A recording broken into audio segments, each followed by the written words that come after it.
Mesdames et messieurs, chers internautes, Benin Dabaltou se poursuit et nous sommes toujours dans le département du Koufo, nous sommes à Lalo.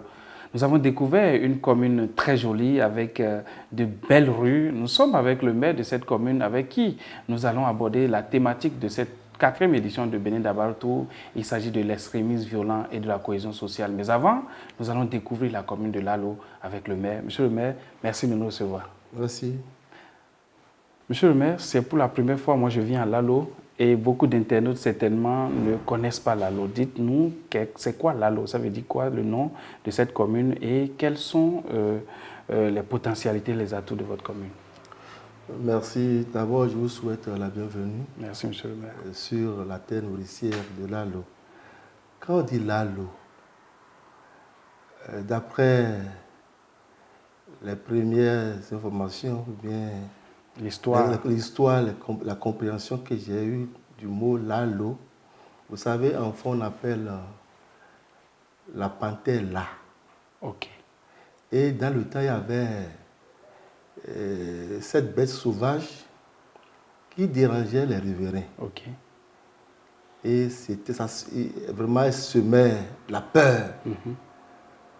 Et fortuitement, un chasseur a fini par tuer cette bête féroce qui est là.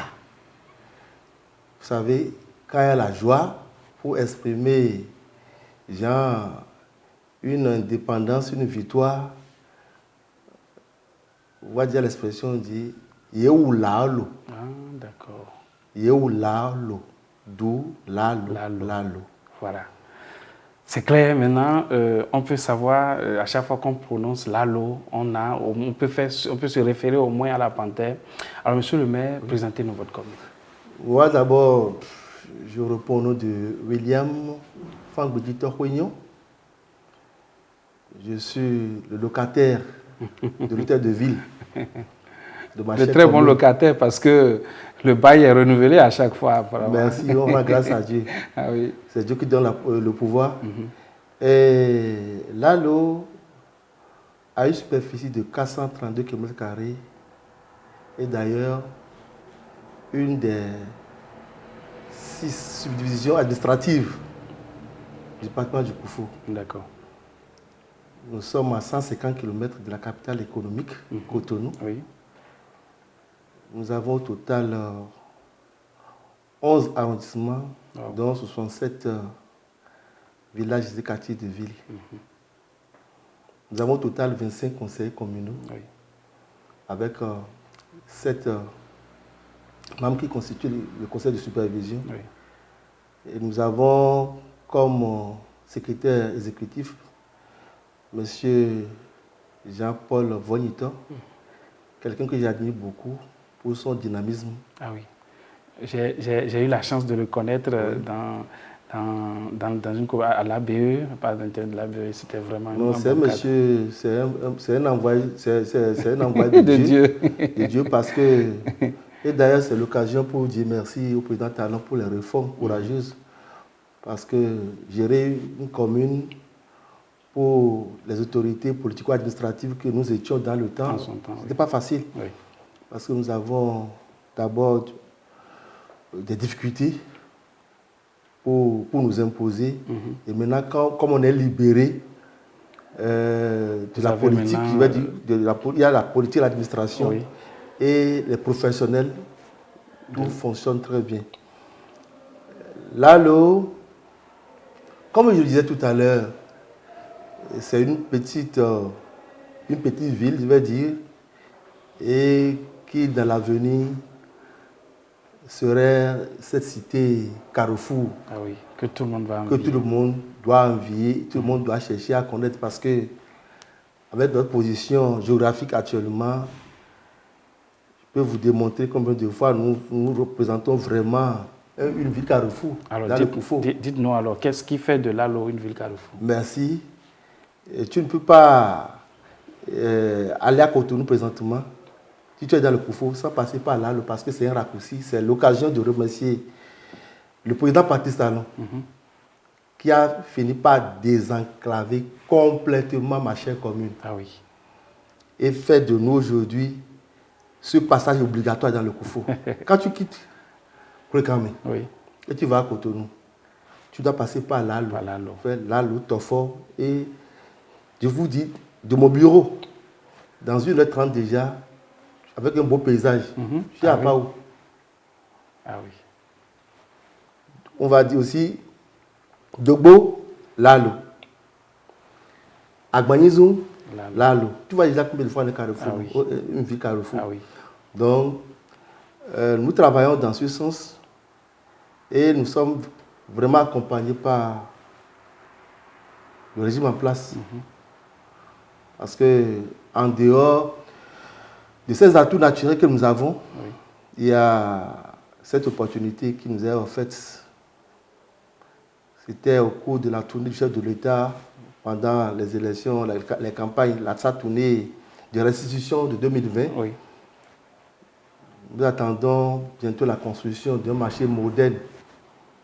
Un marché moderne. Qui viendra encore impulser le développement. Oui. Ça va beaucoup impacter parce que Lalo est une commune bénie, je vais dire. Ah oui. Parce que nous représentons actuellement dans le Koufo cette commune qui est cette réserve. Du département. Le grenier. Ah oui. Parce que nous avons des sols qui produisent très bien, très fertiles. Très fertiles, sans être accompagnés par des produits chimiques tels que les engrais. Nous avons les terres noires. Les terres noires. Ce qui constitue un atout pour la commune. Oui, un grand atout, parce que quand nous voyons nos récoltes avec les bananes plantains, du soja, le maïs, le sorgho, et avec ce qui se dessine, nous pensons que nous sommes une grande ouverture. Et si vraiment l'État s'intéressait plus, puisque nous avons des vastes étendues de bas-fonds. Où on peut produire assez de riz. Pour faire des cultures et je vais m'ajouter que nous avons 27 puits artésiens. 27 puits artésiens où l'eau coule. Et d'après les premières analyses, nous avons une eau de qualité supérieure où on peut embouteiller. Ah oui, donc c'est pas exclu qu'on ait une eau minérale issue de Lalo. Lalo Aqua. Alors ça fait plaisir. Lalo Aqua. Alors c'est sûr que autour de tous ces atouts, vous développez une politique, une ambition qui va permettre vraiment de positionner Lalo, de lui faire mériter sa place de commune Carrefour, qui va attirer de part et d'autre des investisseurs. Alors dites-nous, quelles sont les actions que d'ici, de votre position aujourd'hui, vous prenez pour pouvoir positionner votre commune?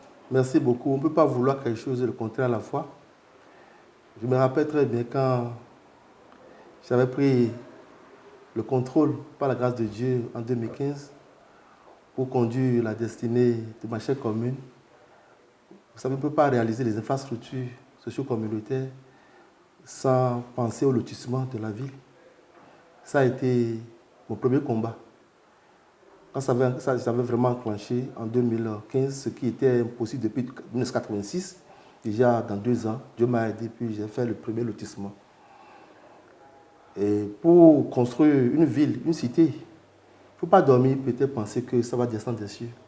Je me rappelle bien de mon premier voyage sur le Gabon en 2017, j'étais allé rencontrer la diaspora laloise là-bas.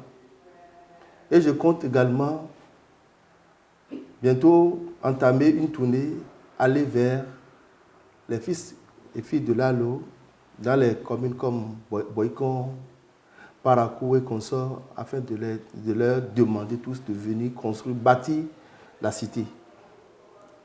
Et vous constatez avec moi qu'il y a un contournement.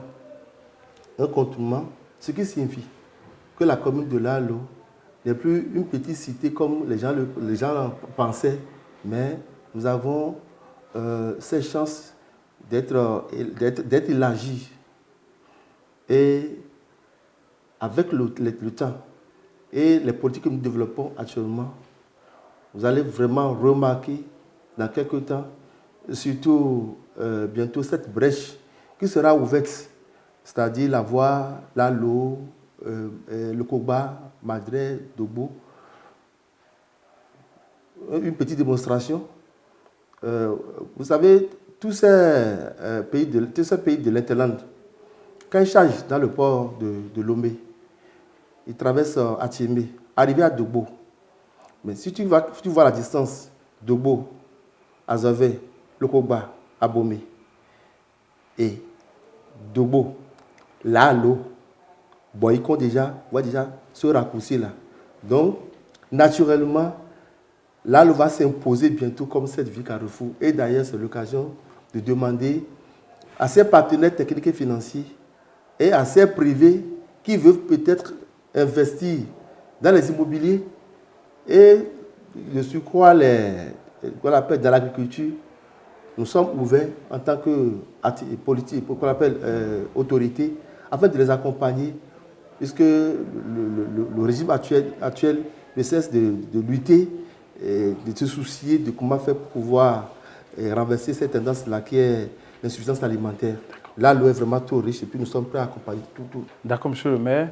Alors, nous allons aborder la question fondamentale de cette tournée, la thématique qui fonde cette tournée, l'extrémisme violent et la cohésion sociale. Parce que vous serez d'accord avec moi qu'aucun développement n'est possible si la paix, la sécurité n'est assurée. Alors, dites-nous, est-ce que votre commune, la commune de Lalo, est-elle confrontée à des problèmes d'extrémisme violent? Non, il n'y en a pas. Il n'y en a pas. Il n'y en a pas. Pour que je puisse en parler. Il n'y a pas d'extrémisme violent à Lalo. D'accord. Alors, est-ce qu'il y a des faits ou des actions, des phénomènes qui mettent à mal la cohésion sociale au sein de la commune? Il n'y en a pas aussi. D'accord. Il n'y en a pas. Alors, lorsque vous êtes dans une commune où c'est la paix, c'est la tranquillité, ça veut dire que tout est assuré pour le bon développement.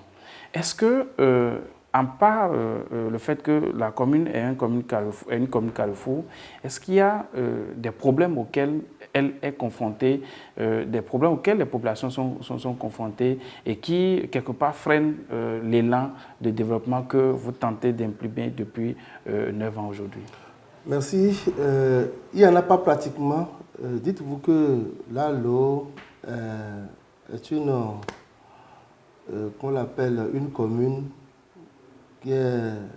où il y a plusieurs ethnies telles que les Fonds, oui, mais en grande partie les Adja. Nous avons les Tchi, les Aoussa et les Yoruba. D'accord. Le tissu social à Lalo ne souffre d'aucun souci d'extrémisme. Parce que, vous savez, il y a de ces milieux où il y a cet héritage-là, l'héritage de savoir vivre ensemble, et surtout l'harmonie.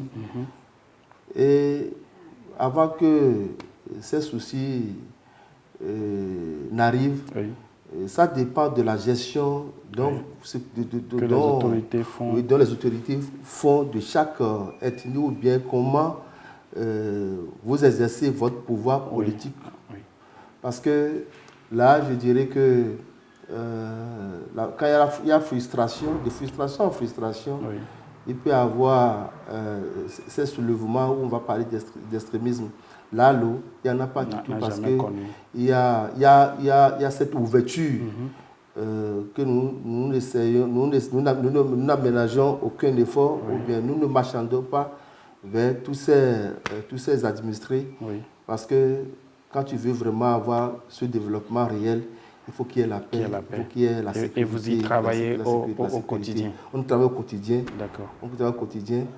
Un exemple palpable, je me rappelle très bien, la fois dernière, j'ai reçu, vous m'excusez le terme, un démantelé, je l'appelle un fou, dans mon bureau. Et puis ça a étonné les gens. Ils disent, mais monsieur le maire, pour eux, ils étaient étonnés. J'ai dit non, il a ses mots à dire aussi. Là, c'est moi dit. Et on dit souvent que c'est de leur bouche que sortent vraiment les Oui, vraies paroles. Je n'ai 4 personnes. Ah oui. Les 4 personnes, j'essaie de me mélanger, de me confondre partout où je vais passer. Oui. Ça fait que c'est apprécié de tous. Et je ne cesse de demander à tout un chacun de m'accompagner parce que diriger ou bien gouverner ou bien gérer une cité, ce n'est pas facile. C'est pas facile. Et je vais vous faire une confidence. Quand ce fou-là était avec moi, parce que déjà il se sentait très honoré parce que le maire l'a reçu. Le maire le reçoit. Et il m'a dit quelque chose qui m'a vraiment, il a vraiment contribué. Il me disait, monsieur le maire, à l'entrée là, ils ont mis en français, entrée et sortie, mais ne pas mis ça Nadia. Qui souhaiterait que je mette Entrée mitolé et sorti. C'est sorti. Et que ça soit écrit en notre langue. Que ça soit écrit en notre Nadia. Parce que c'est un étudiant. Il a fait l'université, il a des soucis intellectuels. Donc, on l'appelle de mémoire. Donc, quand vous arrivez, vous êtes un chef, il faut apprendre à écouter tout le monde. Il faut apprendre à associer tout le monde pour qu'il y ait l'harmonie. Quand il y a l'harmonie, le tissu est intact et cette histoire d'extrémisme ne peut jamais exister. D'accord. Monsieur le maire, j'aurais aimé qu'on continue cette conversation, mais bon, la télévision, c'est le temps. C'est malheureusement la fin de cet entretien. Mais avant, vous allez dire votre mot de la fin et en même temps lancer un appel à l'endroit de vos compatriotes, de vos concitoyens qui sont dans des autres villes, dans d'autres pays et pourquoi pas à l'endroit du chef de l'État, Patrice Talon. Ok, merci. Je dis, c'est l'occasion de demander aux filles et fils de Lalo de nous porter toute information qui va toucher le tissu social. Nous sommes prêts à les accompagner afin de préserver cette harmonie parce que nous ne pouvons pas parler de développement s'il n'y a pas la paix. Et c'est le moment aussi de demander au chef de l'État que nous sommes en train d'aller vers les temps sensibles en tant que bon père, d'être au-dessus de la mêlée. Et il n'y a jamais de prophète chez soi. Et pour vraiment garder ce beau nom que j'aime tant dans le souvenir, dans la tête des Béninoises et Béninoises, et de faire tout possible pour que la paix y règne. Je lui souhaite du courage et également lui dire merci pour toutes les réformes courageuses qu'il a pu mettre sur pied pour le développement, pour sortir notre pays de l'ornière. Parce que présentement, quand tu vas dans un autre pays, quand tu dis que tu es béninois, on est respecté. Courage, courage à nous. Merci beaucoup. Merci beaucoup, monsieur le maire. Alors, mesdames et messieurs, chers internautes, c'est avec ce message plein d'espoir, plein de reconnaissance, plein d'encouragement à l'endroit du chef de l'État que nous mettons un terme à cette émission que nous avons eue avec le maire de la commune de Lalo, qui a invité les filles et fils de la commune de Lalo à venir investir dans leur commune, qui a invité toutes les populations du Bénin, les partenaires techniques et financiers à venir investir dans une ville d'avenir qui est la ville Carrefour, la ville de Lalo. Merci de nous avoir suivis. Benin Dabartou, à la prochaine étape. Au revoir.